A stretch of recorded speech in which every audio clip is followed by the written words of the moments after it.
Bonjour, vous écoutez le podcast de Virage. On vous donne des pistes pour aller de l'avant et ça se fait parfois à contre-courant. Si face à un problème, quel qu'il soit, vous vous êtes déjà dit « j'ai tout essayé, rien ne va, je ne sais plus quoi faire », alors vous êtes au bon endroit. Je suis Marina Blanchard, psychologue, formatrice et fondatrice de Virage.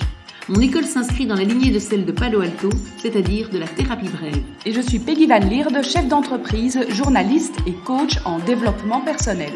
Ensemble, nous vous proposons des réflexions pour avancer autrement.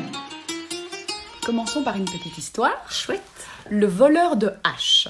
Alors, c'est l'histoire d'un paysan qui ne retrouve plus sa hache. Et il soupçonne le fils du voisin d'être le voleur. Et il se met à observer le fils du voisin. Il a une allure de voleur de hache. Il parle comme un voleur de hache. Il a l'attitude d'un voleur de hache. Tout le trahit, c'est lui le voleur. Et puis le paysan continue son petit tour dans son jardin tout en inspectant ce fils qui semble être le voleur. Et il tombe sur sa hache. La hache n'avait donc pas été volée. Elle était simplement cachée derrière un tronc d'arbre. Et finalement, quand il regarde, après avoir retrouvé sa hache, le fils du voisin, ce fils n'a rien d'un voleur. Il n'a pas l'attitude d'un voleur de hache, il n'a pas l'allure d'un voleur de hache, il n'a pas le comportement d'un voleur de hache. Bref, cette petite histoire nous invite à nous méfier de nos préjugés, puisque quand tout indique que quelqu'un est soi-disant comme il est, eh bien finalement peut-être qu'il ne faut pas juger trop vite. En tout cas, on a tendance, c'est clair, à confirmer évidemment nos croyances de départ. Probablement qu'à partir du moment où il s'est dit ça pourrait être lui, il l'a regardé forcément différemment. Et donc, voilà. Et c'est vrai que c'est quelque chose qu'on fait dans notre vie, c'est qu'on est en permanence en train de voir ce qui confirme ce qu'on cherche. Et parce que c'est tellement plus confortable, en fait. On a une manière de voir les choses que nous, on appelle la vision du monde. Et cette vision du monde, elle s'est construite au fil de notre vie, de nos expériences, etc. Et donc, à partir du moment où on a développé cette vision du monde, en fait, on va en permanence plutôt tenter de la conforter, de voir les choses de la manière qui va être du coup facile pour nous.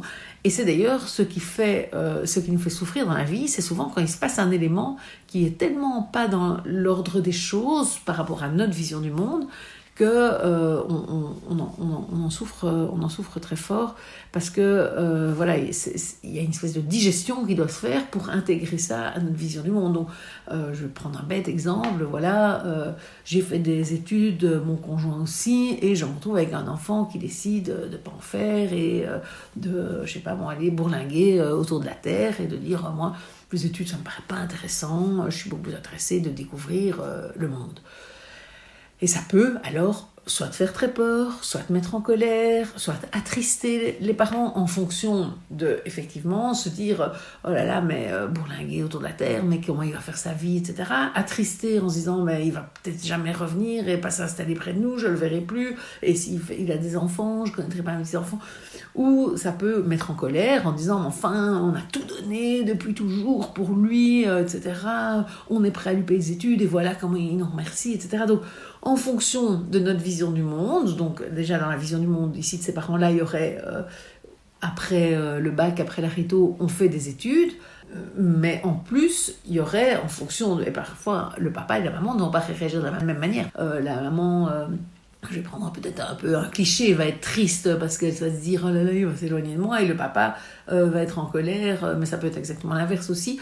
Voilà, on va avoir une réaction qui va dépendre de cette vision du monde, et donc effectivement c'est hyper important quelque part de la garder un peu souple. Et donc ici, si on revient à notre voleur de hache, et surtout à celui qui était victime, soi-disant, de ce vol et qui finalement l'avait juste perdu, en fait, il y a vraiment cette idée que si on garde la souplesse, on se dit, voilà, peut-être ses mains, mais en même temps, est-ce que ça veut encore dire quelque chose ? Enfin, est-ce que ça veut dire quelque chose si ses mains ressemblent à des mains de voleur de hache ? Enfin, voilà. Et en fait, je pense que dans la vie, c'est quelque chose qui à la fois est important, c'est évidemment d'avoir des valeurs, de savoir où on va, d'avoir des objectifs, et donc c'est normal que ses parents se disent pour les enfants, voilà, c'est important, ceci, ça, mais en même temps garder de la souplesse nous permettra de souffrir moins, en quelque sorte. Et donc, je pense que ça peut vous permettre, vous qui nous écoutez, peut-être de se dire, dans quelle situation est-ce que je souffre? Et au fond, si je regardais les choses différemment, est-ce que je souffrirais autant? Après, c'est pas ça. Voilà, si je perds quelqu'un de proche, qui est jeune encore, il est clair que je peux regarder les choses comme je veux, je vais quand même continuer à souffrir. Et cette souffrance, de nouveau, c'est parce que par rapport à ma vision du monde, je ne sais pas moi, à 30 ans, on ne meurt pas. Et donc, quand et même si c'est quelqu'un qui n'est pas tout proche, mais je ne sais pas moi, le fils de mon voisin qui vient de décéder à cet âge-là, ça me fait mal, ça fait mal pour les parents, etc. Parce que dans ma vision du monde, c'est tellement violent ce qui se passe. Et donc là, on ne va pas dire regardons les choses différemment. Moi, je parle de choses plus petites qui vous énervent, qui, dans la vie quotidienne, vous agacent chez un de vos enfants. Et de vous dire, en fait, si je regardais les choses déjà de son point de vue, ça pourrait être déjà une autre manière de les voir.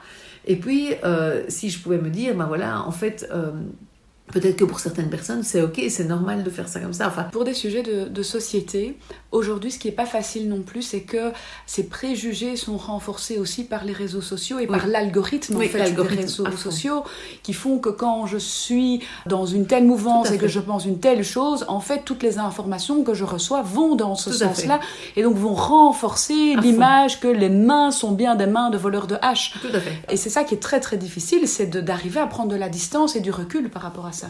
C'est tout à fait juste, on est complètement manipulé. En fait, l'algorithme, ou ceux qui l'ont créé, en tout cas, connaissent bien ce fonctionnement humain qui est de se conforter. Et donc, effectivement, en nous envoyant tout le temps des articles qui confirment nos propos, et au lieu de nous envoyer des articles qui nous ouvriraient, en fait, c'est un peu dommage. En cherchant l'info sur un sujet, on la reçoit, mais on la reçoit toujours dans le même sens, toujours dans le même... Et donc, effectivement, c'est une des choses qui a fort joué au moment des vaccins, qu'on soit pour ou contre. Une fois qu'on était rentré dans l'algorithme dans un sens, on était nourri dans ce sens-là, et donc incapable d'entendre la version de l'autre, quoi. Et en fait, on se rend compte que, c'est ce qui a été utilisé par Hitler, donc c'est même pas que les réseaux sociaux, c'est ce que Hitler a fait avec la montée du nazisme, quoi. C'est de vraiment manipuler les gens et aller chaque fois un peu plus loin en utilisant leurs croyances. Et à un moment donné, on ne sait plus, on n'est plus capable de revenir à une croyance différente, de se réouvrir. Et donc c'est pour ça que c'est sûr que cette rigidité qui est renforcée par les réseaux sociaux, elle nous met dans des situations qui vont, si c'est maintenu et si on n'a pas la prise de recul, vite devenir conflictuelles, parce que du coup, quelqu'un qui ne pense pas comme moi est renforcé aussi en permanence. Et si on est tous les deux un peu rigides, on va se friter là-dessus, se disputer là-dessus, puisqu'on aura chacun notre vision du monde et on sera sûr d'avoir raison. Parce qu'ici, dans ton histoire, c'est encore bien, il ne va pas confronter le voleur. Il tombe sur sa hache avant, mais il aurait pu aller l'accuser, etc., en disant, voilà, tout le montre, etc., et l'autre, évidemment, se serait braqué dans l'autre sens, puisqu'il n'avait pas volé la hache, tout forcément. Et donc, voilà. Et le retour après, et l'acceptation de se dire, mince, j'ai retrouvé ma hache, je dois aller dire à l'autre que c'est pas sa faute. Oui. Effectivement, ce retour-là, il n'est pas facile non plus. C'est même pas sûr qu'il l'aurait fait. Voilà, on peut imaginer, évidemment, tout plein de scénarios, mais en fait, ce qui est important, c'est d'en prendre conscience et de pouvoir se dire, à certains moments, oula, c'est juste une croyance, en fait, que j'ai. C'est juste une construction. Et il y a d'ailleurs tout un courant qui s'appelle le constructivisme, qui explique et démontre comment on a chacun construit ça de manière tout à fait unique. Il n'y a pas deux personnes, parce que même si, voilà, j'ai envie de dire, nous, je sais bien qu'on partage des valeurs et des trucs comme ça, nous deux, il y aura quand même toujours des points sur lesquels on va pas être aligné ou bien. Et c'est vraiment quelque chose d'important parce que cette vision du monde, si on veut pas la garder un peu souple, d'abord on souffre plus, donc ça c'est quand même une grosse motivation pour l'assouplir, je pense. Et ensuite, on va se renforcer dans sa position et en fait on peut s'isoler. C'est ça va créer des conflits évidemment avec d'autres personnes puisqu'on va être chacun avec notre construction à nous et en croyant qu'on détient la vérité pure et absolue, quoi. Et comment arriver alors à prendre ce recul nécessaire à faire une petite ouverture dans le mur qu'on a construit de nos croyances? Oui, mais c'est difficile parce que c'est vrai que tant qu'elles ne sont pas chahutées, je vais dire, tant qu'elles ne sont pas mises à mal, en général on vit avec bien et il n'y a pas de raison de prendre vraiment du recul, ça nous aide à avancer à choisir nos directions, parce que si on était tout le temps en train de se dire Oui, rien bien n'est sûr. sûr, etc. Donc, Mais si on a une oreille attentive à l'entourage et on se C'est dit ça. tiens, il y a une autre perception là, Voilà. plutôt que de rester braqué, ça pourrait être intéressant ça. d'écouter. C'est ça. Donc c'est plus quand quelqu'un nous confronte en fait, ou nous dit quelque chose. Parfois, moi il m'arrive régulièrement de me dire mais comment les gens réagissent comme ça, c'est quand même dingue. Et là c'est des moments où c'est des opportunités en quelque sorte, se dire mais comment ça se fait en fait, fondamentalement c'est vrai, comment ils réagissent comme ça, qu'est-ce qui fait que pour une personne c'est devenu logique de faire comme ça. Et du coup, ça peut nous permettre d'assouplir certaines choses. Je sais, par exemple, au restaurant, il n'y a pas très longtemps, on était servi par un serveur antipathique. Vraiment, aucun effort, etc. Et donc, on était à plusieurs et on se dit, comment c'est pas possible de faire ça. Enfin, voilà, c'est pas... Et en fait, à un moment donné, je me suis dit, en fait, peut-être, il a perdu, si ça tombe, il a perdu sa mère hier soir, quoi. On ne sait pas, en fait. Mm-hmm. Et donc, il était fermé, il faisait aucun effort, etc. Et donc, c'est vrai qu'on était là en train de se dire, oui, avec ce métier-là, alors tu fais pas ce métier, si tu sais pas faire un effort de sourire. On juge très vite. Quoi. Mais en fait, c'est ça, on juge très vite et on part du principe que, oui, tu fais pas ce métier et tout ça, mais on ne sait pas, peut-être que d'habitude, c'est quelqu'un qui est tout à fait sympa et que là, il est dans la souffrance, il est dans la tristesse, où il vient se faire virer. Si ça tombe, c'est son dernier soir. Et... Alors, on n'est pas obligé d'imaginer 25 000 scénarios pour donner en fait le change à l'autre, mais par contre, ne pas juger trop vite et se dire qu'il y a peut-être une bonne raison. Il y a toujours une bonne raison. Nos comportements ont toujours une bonne raison et ceux des autres, du coup, aussi. Donc, restez peut-être attentifs avant de traiter les autres de voleurs de hache ou d'autres choses et garder son esprit si possible, le plus ouvert possible. Et c'est parfois plus difficile aussi en vieillissant parce que voilà, on est confirmé au travers de notre vie dans la construction qu'on a faite et donc assouplir notre construction tout en la gardant solide. Pas simple.